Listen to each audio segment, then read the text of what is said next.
लेकिन विपिन शर्मा, आपके पास मैं आना चाहती हूँ। आप राजनीति की परख रखते हैं, समझते हैं तमाम चीजों को। इस वक्त दिल्ली का जो माहौल है और आतिशी के नाम को लेकर, आतिशी के और कमान को लेकर ऐतराज है विपक्षी दलों को, जिसमें बीजेपी सबसे टॉप पर है। वो कह रही है रिमोट कंट्रोल से चलेगी अब सरकार। एक एक्सीडेंटल सीएम के तौर पर आतिशी को देखा जा रहा है। आप इस पर क्या टिप्पणी करेंगे? अर्चना जी, देखिए, सर्वप्रथम ये बात बोलूंगा कि हमेशा सिक्के के दो पहलू होते हैं जी। तो यहाँ पर एक अच्छी बात ये हुई है कि अरविंद केजरीवाल ने जब इस्तीफा दिया जी बतौर मुख्यमंत्री, तो यहाँ पर एक तीर से कई निशाने लगा दिए, क्योंकि ये अनुमान लगाया जा रहा था कि कहीं राबड़ी मॉडल तो दिल्ली में नहीं लागू होगा। तो उस पर भी विराम लग गया कि जब ये ऐसे अनुमान लगाया जा रहा था कि कहीं सुनीता केजरीवाल को तो नहीं उनका चयन हो जाएगा, तो यहाँ पर उसको भी विराम लग गया। दूसरी बात कि एक महिला मुख्यमंत्री का चयन करना, उसके पीछे क्या संदेश जाता है, क्योंकि एक तरफ भाजपा हमलावर है और वो भी मौका ढूंढ रहे हैं कि कैसे सत्ता पे काबिज हुआ जाए दिल्ली में। तो और कांग्रेस की अगर बात करें, ग्रैंड ओल्ड कांग्रेस पार्टी, जिसका एक स्वर्णिम इतिहास रहा है, कि कांग्रेस चाहेगी कि उस दौर को दोबारा लेके आए जब वो लोग सत्ता पे काबिज थे, जहां नजर जाती थी विधानसभा में, उस स्वर्णिम दौर में कांग्रेस के विधायक बैठे दिखाई देते थे। वो अलग बात है, आज वो सूरत हाल है कि कांग्रेस अपना खाता नहीं खोल पाई है। जैसे क्रिकेट में बोलते हैं कि बैट्समैन डक पे आउट हो गया है, विधानसभा के चुनाव हुए तो यहाँ पर कांग्रेस एक सीट नहीं निकाल पाई है।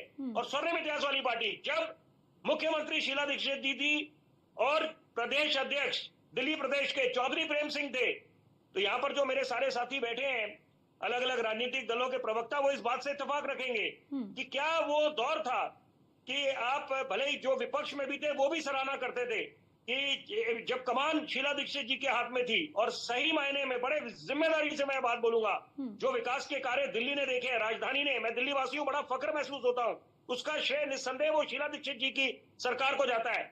और वो ठिकरा नहीं फोड़ा जाता था एक दूसरे पर, वहां पर जिम्मेदारी लेती थी। और बतौर पत्रकार जब मैं मिलने जाता था तो वहां पर एक बात बोलती थी, the buck stops at the door of my office. तो यही नेताओं से अपेक्षा करी जाती है, जिनको रोल मॉडल समझते हैं हम। तो यहाँ पर एक कीर्तिमान तो स्थापित करा है। अगर जब आतिशी जी ये बतौर मुख्यमंत्री का कार्यभार संभालेंगी कि वो तीसरी महिला मुख्यमंत्री होंगी दिल्ली राजधानी की, लेकिन ये जो बातें बोली जा रही है, क्या वो डमी सीएम होंगी और एक्सीडेंटल सीएम होंगी, मैं वो बात से इत्तेफाक नहीं रखूंगा। मैं ये बोलूंगा कि ये टेम्पररी सीएम होंगी, क्योंकि ये बात तय है कि जो उनका चयन करा गया है कि वो, क्योंकि उन पर भरोसा जताया जाता है, और खासतौर पे जब जेल में बंद थे अरविंद केजरीवाल और बाकी जो कद्दावर नेता है आम आदमी पार्टी के, तो वहां पर उनकी भूमिका एक बहुत अच्छी रही, क्योंकि वही आके प्रेस से भी रूबरू होती थी और आगे आती थी, और ये आम आदमी पार्टी की बागडोर संभाली थी, भले ही औपचारिक तरीके से नहीं, लेकिन वो चेहरा थी। एक उनके साथ सौरभ भारद्वाज थे। लेकिन इस समय चुनौतियां बेशुमार है, क्योंकि देखिए, बड़ी जरूरी बात मैं बोलने जा रहा हूं, क्योंकि पहले टक्कर थी आम आदमी पार्टी की भाजपा के साथ, लेकिन अब क्योंकि कांग्रेस पार्टी, पहले भी त्रिकोणीय मुकाबला था, वो अलग बात है कि कांग्रेस का निराशाजनक प्रदर्शन रहा है विधानसभा के चुनावों में दिल्ली के संदर्भ में बात करें तो, लेकिन अब क्योंकि एक नई उम्मीद की किरण मिली है कांग्रेस पार्टी को, तो वहां पर बड़ा दिलचस्प मुकाबला हो गया है, क्योंकि ये सहूलियत की राजनीति हो रही है। दिल्ली में तो आपने सीट शेयरिंग का फॉर्मूला कर लिया 4-3 का, 4 सीटों पे आम आदमी पार्टी और 3 पे कांग्रेस ने समझौता करा। वो अलग बात है कि 0 पे रहे, 7 सीटें भाजपा ने निकाल दी।